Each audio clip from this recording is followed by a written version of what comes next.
태초에 하나님이 천지를 창조하시니라. 네, 오늘 말씀 태초에 하나님이 천지를 창조하시니라 라는 두 번째 제목으로 우리 같이 오늘 말씀 나누도록 하겠습니다. 태초에 하나님이 천지를 창조하시니라 라는 1절 말씀은 우리 다음 주까지 살펴보게 될 겁니다. 창세기 말씀을 준비하면서 어렵습니다. 그래서 함부로 전하면 안 되는 말씀, 또 준비하지 않으면서 또 그냥 그렇게 전해서 되는 말씀도 또 아님을 다시 한번 느끼게 돼요. 제가 어떤 태도로 말씀을 전하는지 말씀드리면서 우리 창세기 말씀을 살펴보려고 하는데, 여러분도 그렇지만 저는 우리의 삶에 있어서 매 순간이 하나님의 간섭 아래에 있다고 생각을 해요. 제가 지금 이러한 투기장의 집, 이런 사역하면서 여러 사람 만나거든요.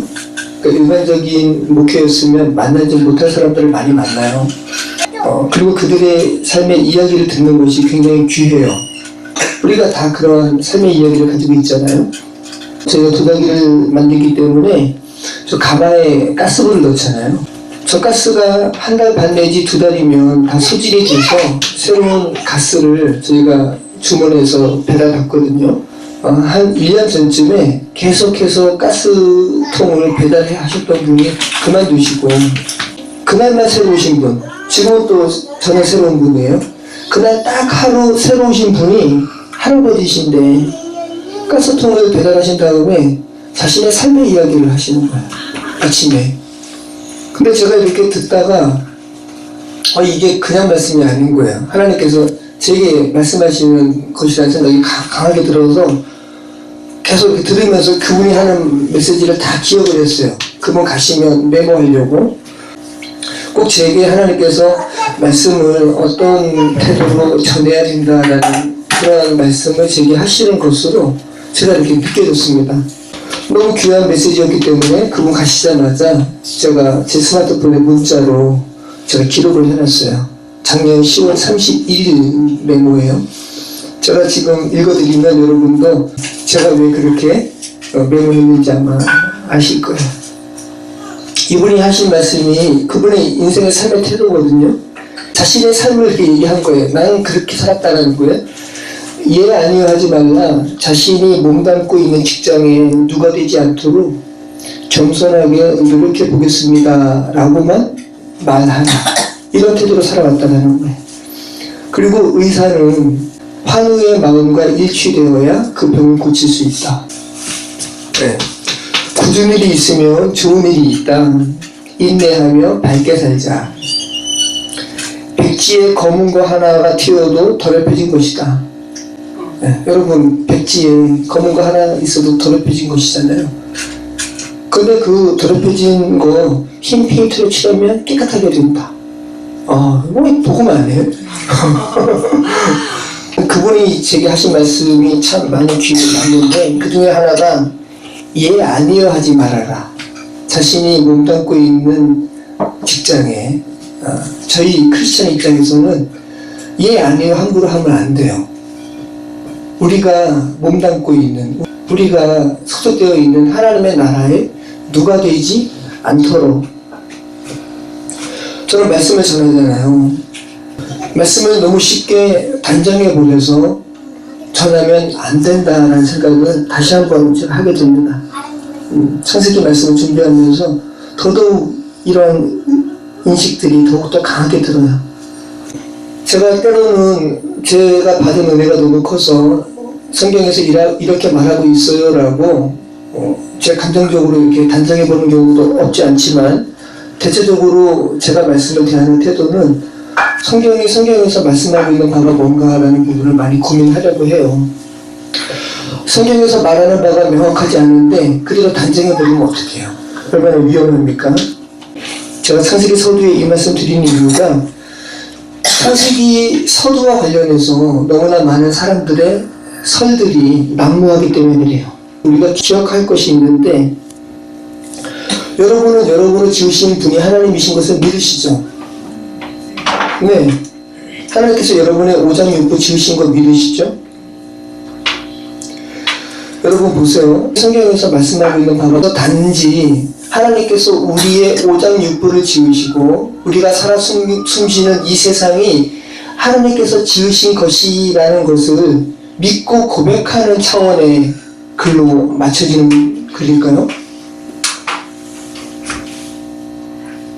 아니죠.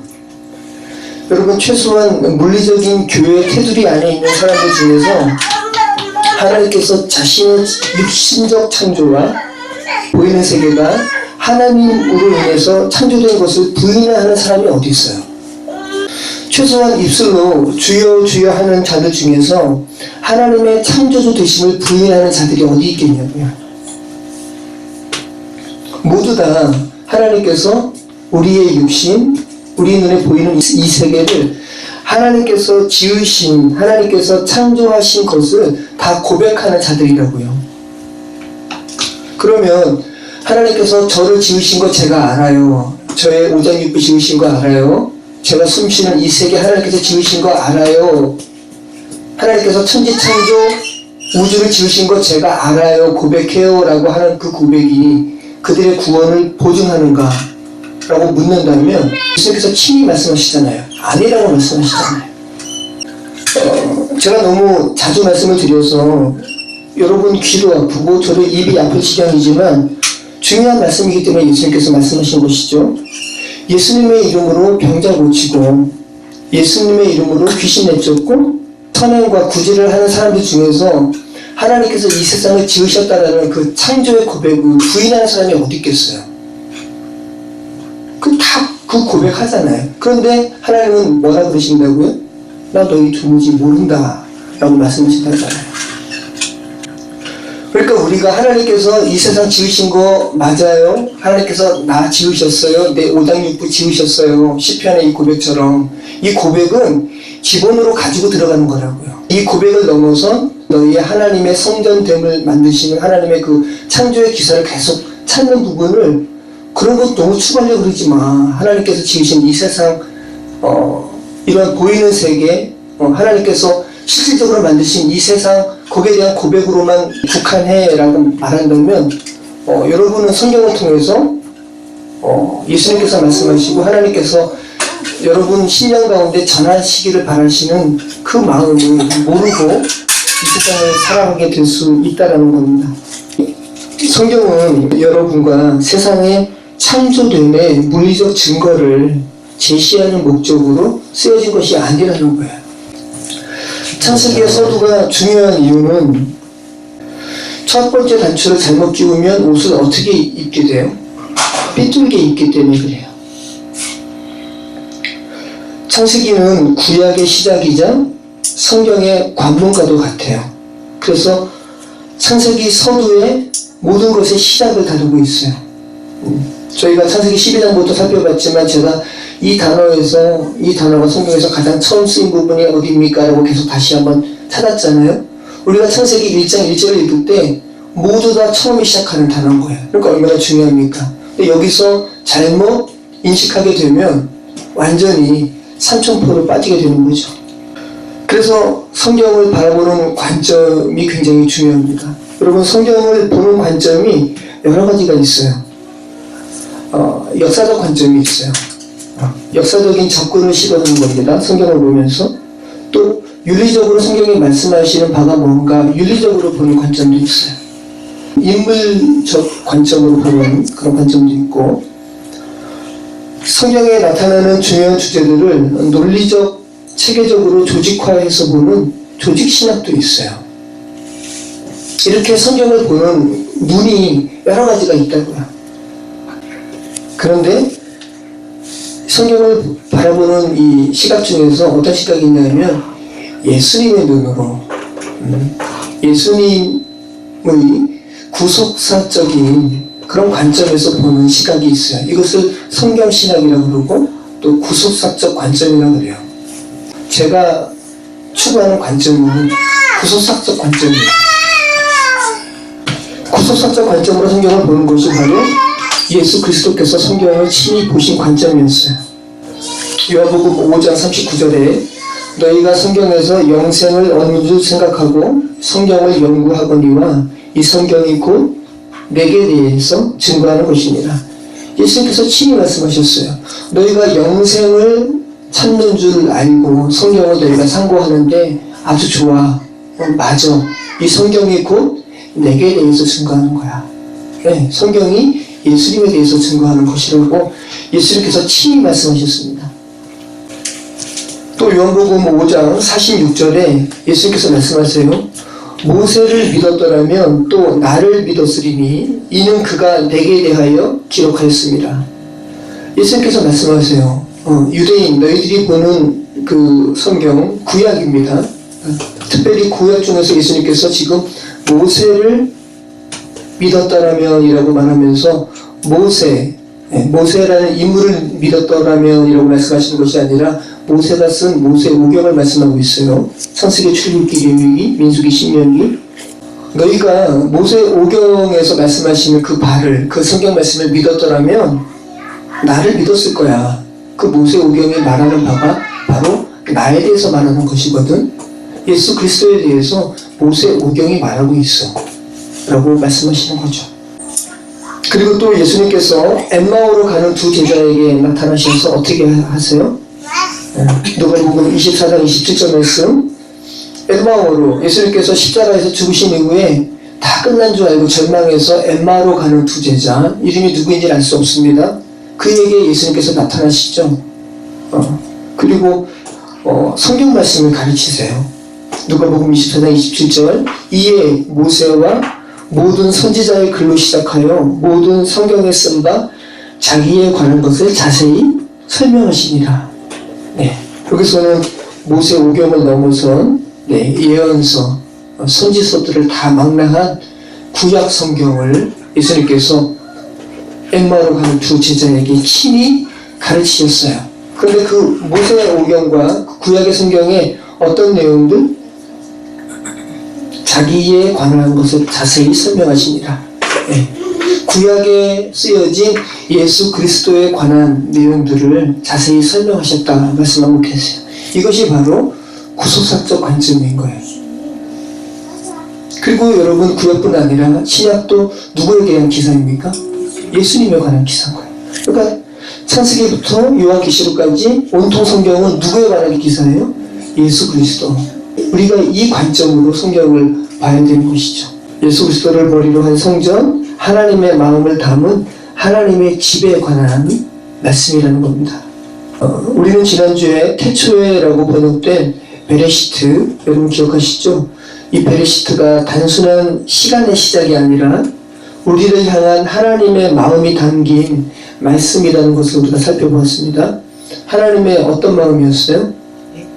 네, 우리를 묻 영혼을 예수 그리스도를 머리로 한 성전, 하나님의 집, 성전을 만드시겠다라는 하나님의 의지가 담긴 선포였다라는 것을 우리는 지난주 베레시트를 통해서 우리가 살펴보았습니다. 우리는 계속 성경에서 우리를 살리시려는 하나님 아버지의 마음을 보게 됩니다. 한글로 태초라고 번역을 한 본문이 신구약에 13번 있습니다. 개역 개정으로 제가 살펴봤는데 13번이 태초라고 번역하고 있어요. 근데 그 단어가 다 달라요. 우리가 지난주에 살펴봤던 베레시트, 그리고 옛날 옛적이라는 의미를 가지고 있는 라호크라는 단어가 있고요. 영원한, 영구적인, 동쪽의 의미를 가지고 있는 케드마라는 단어도 태초라고 번역을 하고 있어요. 그리고 레시트의 어근인 로시가 또 잠언에서 태초라고 번역이 되고 있습니다. 신약에서는 헬라어죠. 엔이라는 무엇 안에라는 전치사와 이 레시트처럼 근원을 의미하는 이 아르케가 합쳐져서 근원 안에라는 의미로 이 엔 아르케가 태초라고 또 번역이 되고 있어요. 요한서신서에서는 이 전치사 엔 없이 그냥 아르케로 또 태초라고 번역이 되고 있습니다. 여러분, 혹자는 이 요한복음 1장 1절에 이 엔 아르케가 영원성을 의미하고 있거든요. 근원. 영원성을 강조하는 이 엔 아르케가 창세기 1장 1절의 베레시트보다 앞선 표현이라고 말하는 사람들도 있어요. 이같이 주장하는 사람들은 이 베레시트를 단순히 시간의 시작으로 보는 사람들인 것이죠. 그렇게 되면 요한복음의 엔 아르케가 더 앞선 건데, 우리가 지난주에 살펴봤지만 베레시트는 단순히 시간의 시초가 아니죠. 네. 이 베레시트, 엔 아르케 모두 어떤 것의 근원 안에서라는 시공간을 초월하는 인식이 필요한 단어인 거예요. 엔 아르케, 베레시트. 제가 이렇게 말씀드린 것보다 태초로 번역된 단어와 문맥이 갖고 있는 의미를 제가 한번 읽어드리는 것이 여러분이 태초에 관련된 성경이 무엇을 말씀하고 있는지 아마 아시게 될 거예요.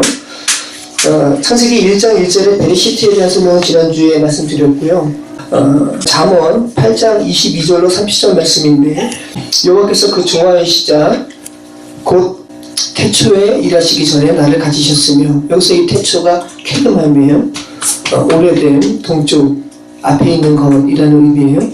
여호와께서 그 종화의 시작 곧 태초에 일하시기 전에 나를 가지셨으며, 만세전부터, 여기서 이 만세전은 긴 시간, 오래된, 영원이라는 의미가 있어요. 이 오람이라는 단어입니다. 만세전부터, 태초부터, 로시예요. 땅이 생기기 전부터 내가 세움을 받았나니 아직 바다가 생기지 아니하였고. 잘 들어보세요. 이게 어떤 내용을 말씀하고 있는가. 이 잠언 8장은 지혜를 의완해서 하는 말씀이거든요.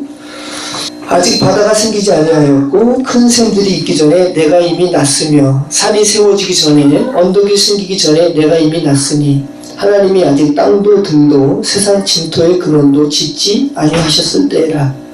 그가 하늘을 지으시며 궁창을 해면에 두르실 때에 내가 거기 있었고, 그가 위로 구름 하늘을 견고하게 하시며 바다의 샘들을 힘있게 하시며 바다의 한계를 정하여 물이 명령을 거스리지 못하게 하시며 또 땅의 기초를 정하실 때에 내가 그 곁에 있어서 창조자가 되어, 지혜, 창조자가 되어 날마다 그의 기뻐하신 바가 되었으며 항상 그 앞에서 즐거워하였으며. 어떤 내용 같아요? 정확하게 창조 기사를 말씀하고 있는 거죠. 잠언 8장은 예수 그리스도를 예표하는 지혜를 의인화해서 쓴 지혜 문서예요. 그런데 이 태초로 번역된 부분과 관련된 기사는 정확하게 창세기 1장의 창조 기사를 이 잠언 8장에 언급하고 있음을 우리가 알게 되죠. 그러니까 태초라는 의미로 번역될 수 있는 말이 베레시트 말고도 케드맘이 있고 오람이 있고 로시가 있다는 거잖아요. 그렇다면 태초로 번역될 수 있는 단어가 다른 것이 있음에도 불구하고 베레시트를 창세기 1장 1절의 서두에 썼다라는 것은 지난주에 말씀드린 것처럼 하나님의 집을 이룰 거야 라는 하나님의 의지에 관련된 선포를 성경의 가장 서두에 담은 창세기 기자의 의도가 있다는 것을 우리 다시 한번 알 수 있는 거죠. 요한복음 1장 1절로 5절 말씀, 태초에 말씀이 계시니라. 이 말씀이 하나님과 함께 계셨으니 이 말씀은 곧 하나님이시니라. 말씀이 하나님이시라는 거예요. 그가 태초에 하나님과 함께 계셨고 만물이 그로 말미암아 지은 바 되었으니 지은 것이 하나도 그가 없이는 된 것이 없느니라. 그 안에 생명이 있었으니 이 생명은 사람들의 빛이라. 빛이 어둠에 비치되 어둠이 깨닫지 못하더라. 이 요한복음 제가 1장 이 서두를 읽어드렸는데 잠언 8장의 내용과 정확히 매우 같이 하죠. 말씀이 하나님과 함께 계셨고, 잠언 8장에서 뭐라고 그래요? 내가, 여기서 말하는 내가는 지혜인데, 내가 그 곁에 있어서 창조자가 되어 날마다 그의 기뻐하신 바가 되었으며 항상 그 앞에서 즐거워하였으며. 요한복음 1장과 이 잠언 8장이 또 연결이 되어 있죠. 요한복음 태초 이 엔 아르케도 그런 전부터 계신 말씀이신 예수 그리스도에 관해서 말씀하고 있고, 지은 것이 하나도 그가 없이 이루어진 것이 없다라는 표현을 함으로써 잠언 8장에 창조자가 되어 라는 이 잠언 8장의 내용과도 정확하게 부합하고 있는 거죠. 히브리서 1장 10절에 또 주여, 태초, 아르케예요. 또 주여 태초에 주께서 땅에 기초를 두셨으며 하늘도 주의 손으로 지으신 바라 라고 신약에서도 이 태초에 관해서 창조 기사를 뒷받침하고 있어요.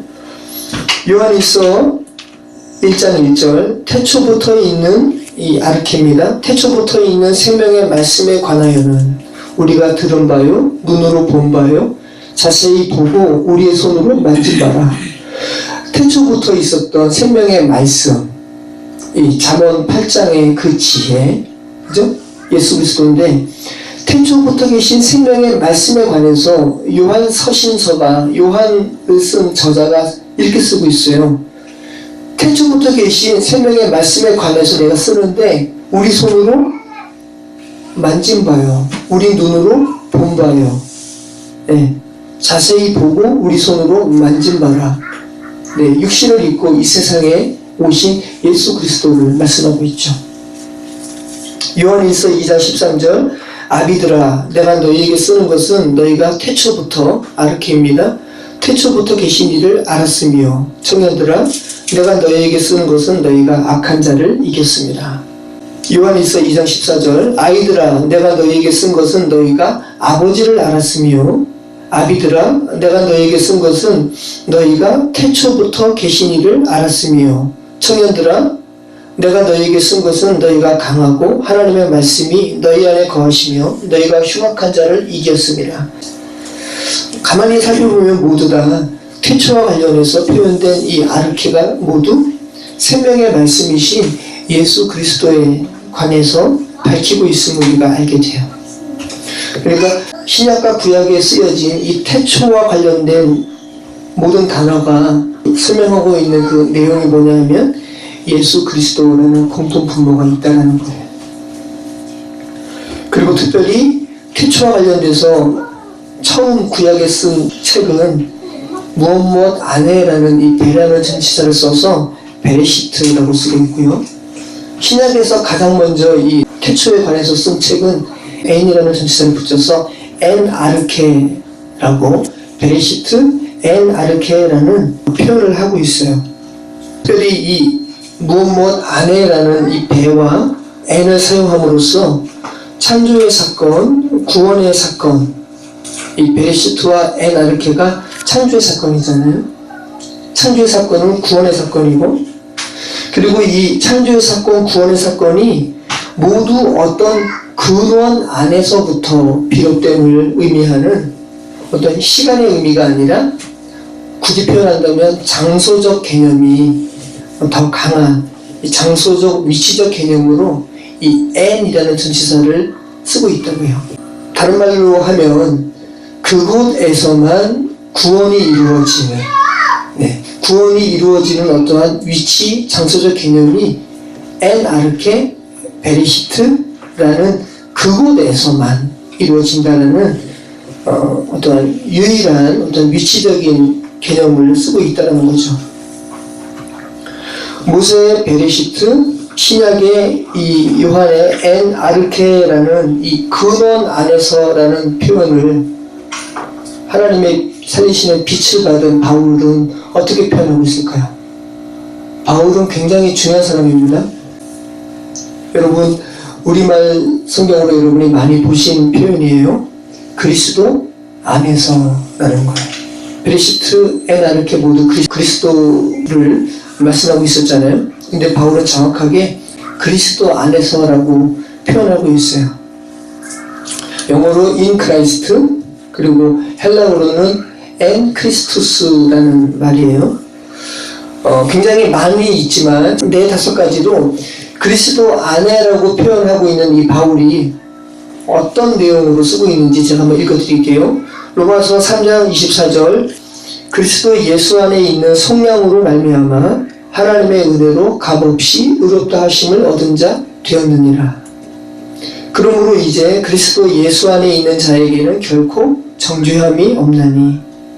로마서 8장 2절 이는 그리스도 예수 안에 있는 생명의 성령의 법이 죄와 사망의 법에서 너를 해방하였습니다. 갈라디아서 3장 14절 이는 그리스도 예수 안에서 아브라함의 복이 이방인에게 미치게 하고 또 우리로 하여금 믿음으로 말미암아 성령의 약속을 받게 하려 함이라. 자, 그리스도 예수 안 베리스트죠? 예, 엔아르케예요. 우리에게 구원이 이루어지는 그 어떤 위치, 장소를 굳이 표현한다면 그리스도 안인 것이죠. 그리고 그것이 바로 베리시트고 베아리트 하야밈이고 엔아르케인 거예요. 바울이 제가 말씀드린 이 부분을 결정적으로 직접적으로 표현한 구절이 있어요. 고린도후서 5장 17절. 그런즉 누구든지 그리스도 안에 있으면 새로운 피조물이라. 예, 구원에 대해서 얘기하죠. 창조에 대해서 얘기하는 거예요. 새로운 피조물이라. 이전 것은 지나갔으니 보라 새 것이 되었도다. 그리스도 안에서 혹은 그리스도 예수 안에서 이루어지는 일은 구원에 관한 일인 것을, 창조에 관한 것임을 바울이 말하고 있는 거죠.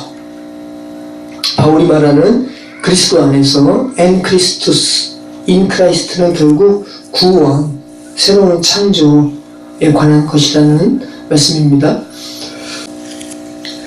베레시트, 엔 아르케, 후일로 번역된 베아리트 하야미, 우리가 창세기 후반부로 가면서 이 말씀 설명을 했었죠. 모두 그리스도를 머리로 하는 하나님의 집을 이루는 구원과 관련된 말씀이라는 것을 다시 한번 우리가 알게 되는 거죠. 신약과 구약이 결국 같은 말씀을 하고 있는 거죠. 태초에 하나님이 천지를 창조하시니라. 우리말 성경은 태초에 하나님이라고 번역을 하지만 원문은 베레시트 다음에 이 창조하시니라라고 번역된 바라가 나오고 있어요. 그러니까 원래대로 하면 히브리어는 문장에 동사부터 나오거든요. 그러니까 바라, 베레시트, 엘로힘, 에트 하샤마임, 베이트 하 에레치가 되어야 되는데 이 바라가 먼저 나오지 않고 베레시트가 먼저 나오는 것은 지난주에 말씀드린 것처럼 강조하기 위해서 베레시트를 앞으로 뽑았다는 겁니다. 이 바라라는 말은 창조하다라는 말이에요. 또 명확한 형태를 주다라는 의미도 있어요. 이 바라라는 말은 일반적인 능동형의 어떤 형태에서 히브리의 문법이죠. 하나님의 창조 사역에서만 이 바라가 사용되고 있어요. 무엇을 만들다라는 의미의 단어는 히브리어의 바라, 아싸, 야차르 이렇게 다양하게 있거든요. 그리고 무엇을 짓다, 건물을 짓다 할 때 이 바나도 있고, 그런데 바라라는 단어는 하나님의 창조 사역에서만 사용되고 있다고요. 무에서 유를 창조하는 거예요. 여러분, 우리는 너무 쉽게 하나님은 전지전능하시니까 무에서 유를 창조하시지라고 이렇게 생각을 하시는데, 곰곰이 생각을 해보세요. 무에서 유를 창조하신다는 것이 어떤 의미인가? 완전한 없음, 무예요. 완전한 없는 거예요. 절대 무. 없다라는 것이 무엇을 의미하는지 그 생각하는 그 사고도 없는 거. 완전한 무. 보이는 세계나 보이지 않는 세계 모두 없는 완전한 무, 완전한 없음입니다. 슬픔도 없고 기쁨도 없는, 슬픔이 무엇이고 기쁨이 무엇인지 생각하는 그 생각도 없는 그 무. 여러분은 여러분의 아픔을 나 외에는 모를 거야 라고 생각하시는 그 아픔을 가지고 있죠.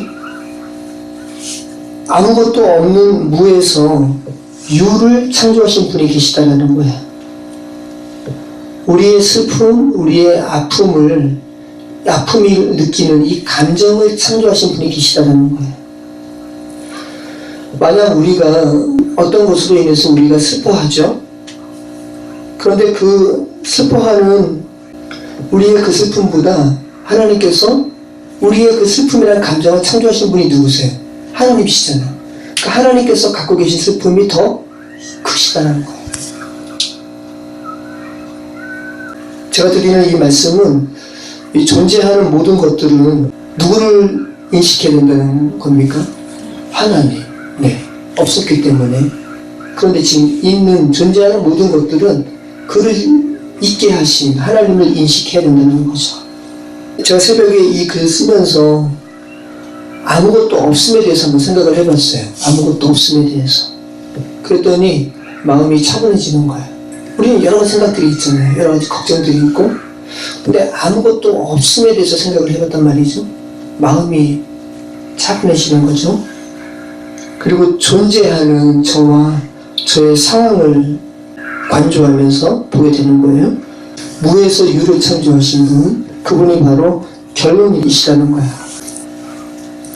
이 바라라는 단어가 주로 하나님의 형상으로 지음받은 사람과 관련해서 이 바라가 쓰이고 있어요. 물론 사람 외에도 쓰이긴 하지만 주로 사람과 관련해서.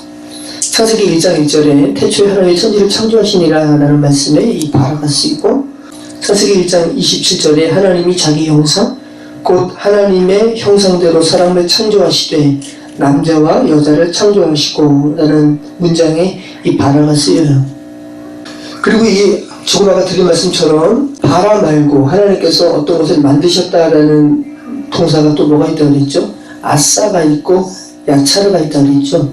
아싸는 창조기사에서 바라와 교대로 사용되고 있어요. 그러니까 바라가 먼저 있어야 아싸가 있는 거예요. 창조 과정에서 관련된 대상들을 조성하거나 만드는 행동을 나타내는 단어가 아싸예요. 창세기 1장 25절과 26절에 사람의 기사에 이 아싸가 등장하고 있어요. 하나님이 땅의 짐승을 그 종류대로, 가축을 그 종류대로, 땅에 기는 모든 것을 그 종류대로 만드시니 하나님이 보시기에 좋았더라.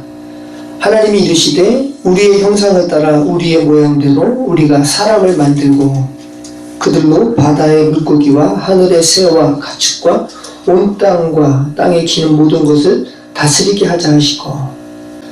그러니까 바라는 없던 것이 있게 되는 창시의 개념이라면 아싸는 바라의 결과로 있게 된 것을 형성하는 것을 의미하고 있다는 말씀이에요. 그리고 이 하나님과 관련돼서 하나님의 행하심이라는 표현에 이 아싸가 쓰이고 있습니다.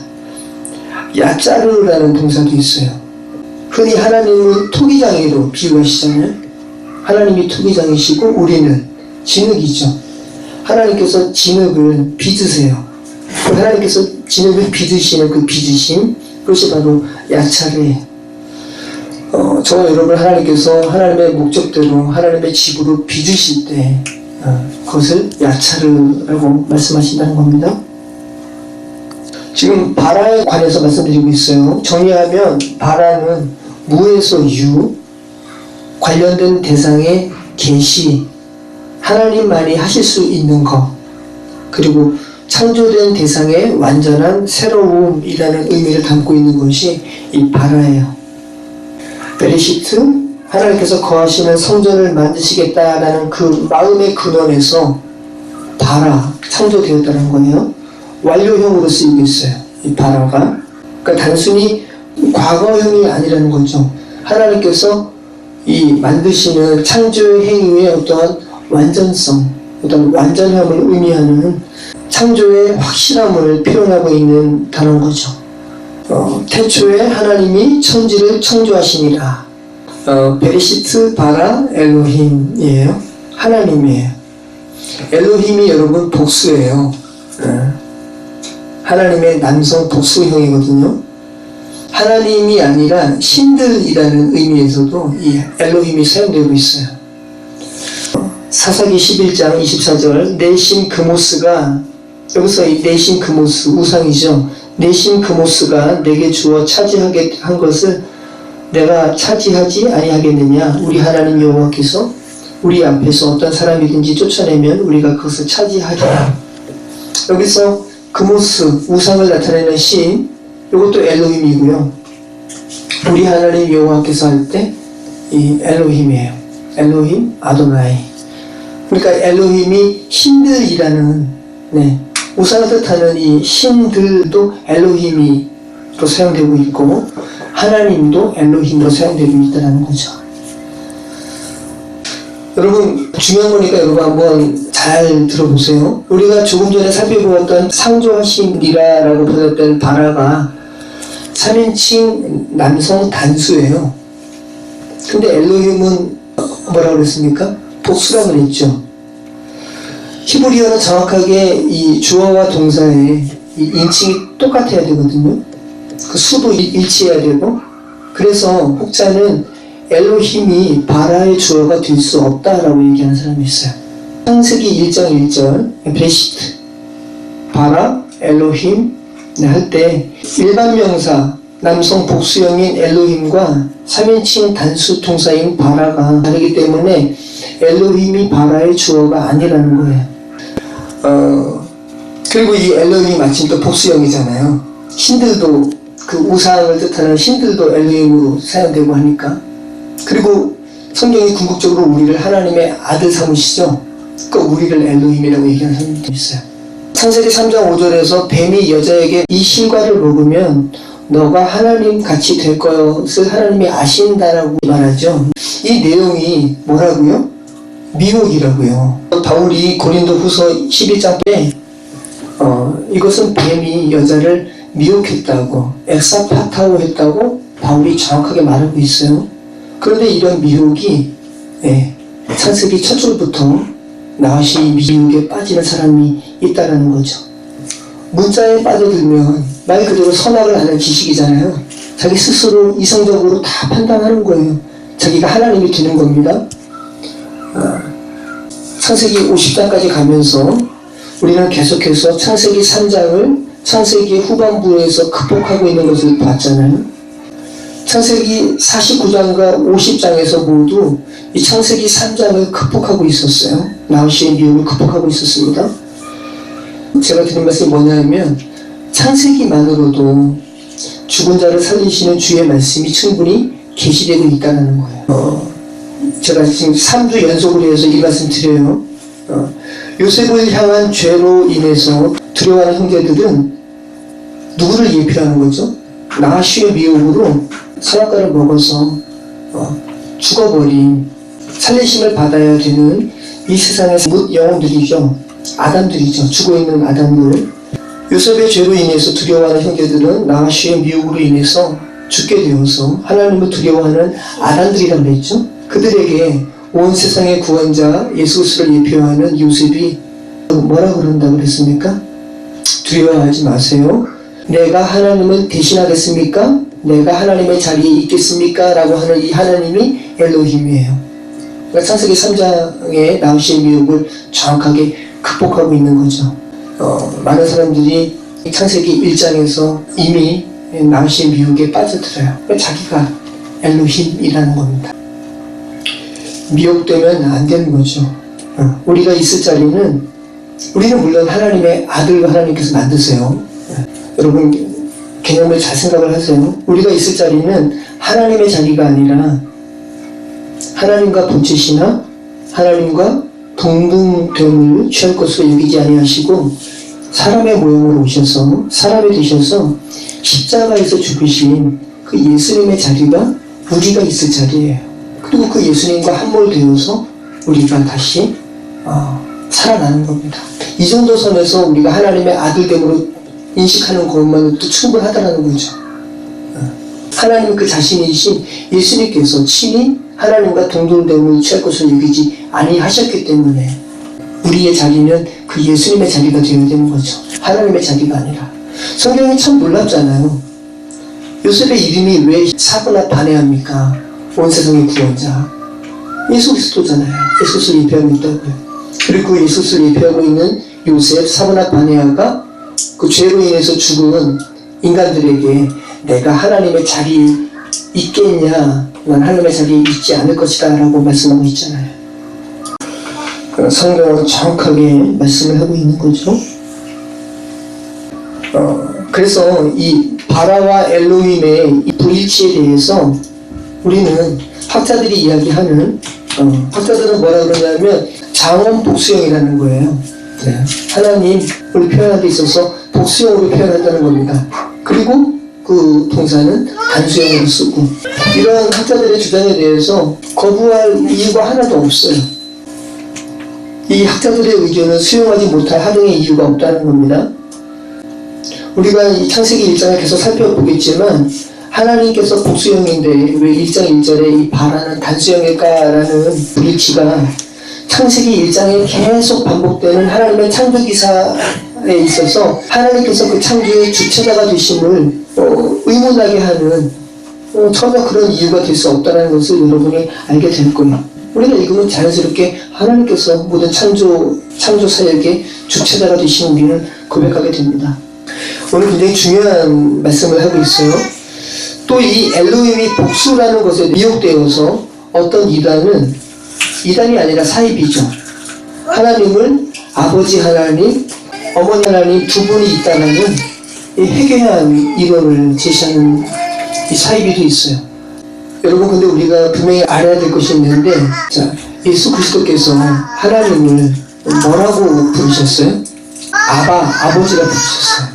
예수님께서 하나님을 유대인에게 말씀하실 때 하나님은 우리의 어머니시라고 얘기 안 하셨어요. 네. 예수 그리스도께서 하나님을 아버지, 아빠, 아버지라고 부르셨다는 거, 이거 굉장히 중요하다는 거죠. 이 엘로힘으로 인해서 삼위일체 하나님에 대한 잘못된 생각이 빠지기도 해요. 하나님은 유일하신 하나님이지 삼위 하나님이 아니라는 거예요. 여러분 하나님은 유일하신 하나님 맞으시죠? 맞으세요. 유일하신 하나님이에요. 그리고 그 하나님은 삼위로 자신을 계시하세요. 이게 신비입니다. 이것을 말로 설명하는 것이 어려워요. 그래서 설명하면 오히려 이단 논쟁에 빠지게 돼요. 성경에 분명히 삼위일체라는 말은 없어요. 삼위일체는 사람이 만든 단어예요. 그런데 성경은 아버지 하나님, 그리고 그의 보내신 자 예수 그리스도, 그리고 그분께서 약속하신 성령에 대해서 성경은 증거하고 있어요.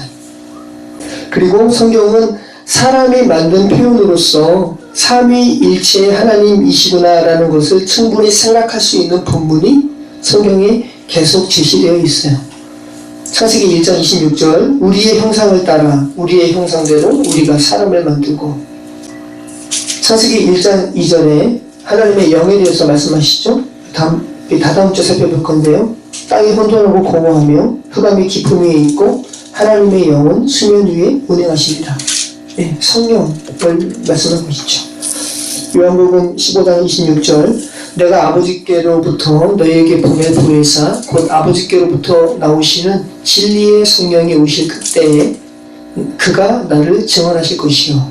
네, 아버지의 영, 성령에 대해서 성자 예수 그리스도께서 직접 말씀을 하고 계세요.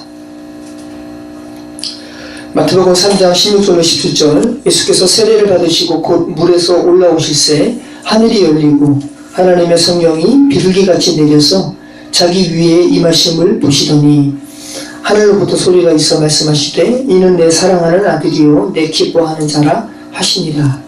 하나님의 성령이, 여기 보면 삼위, 굳이 표현한다면 인간의 표현입니다. 인간이 표현할 수 있는 이 한계죠. 삼위 하나님이 여기 다 제시되어 있죠.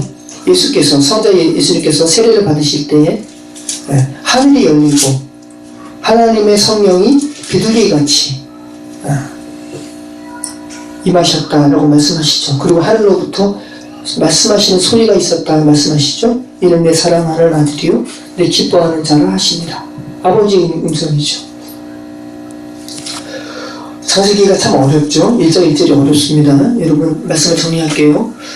왜 창세기 1장 1절은 이 베레시트부터 시작하는 일반적이지 않는 이 문법의 파괴, 또 주어와 동사의 이러한 불일치를 드러내면서 시작하고 있을까요?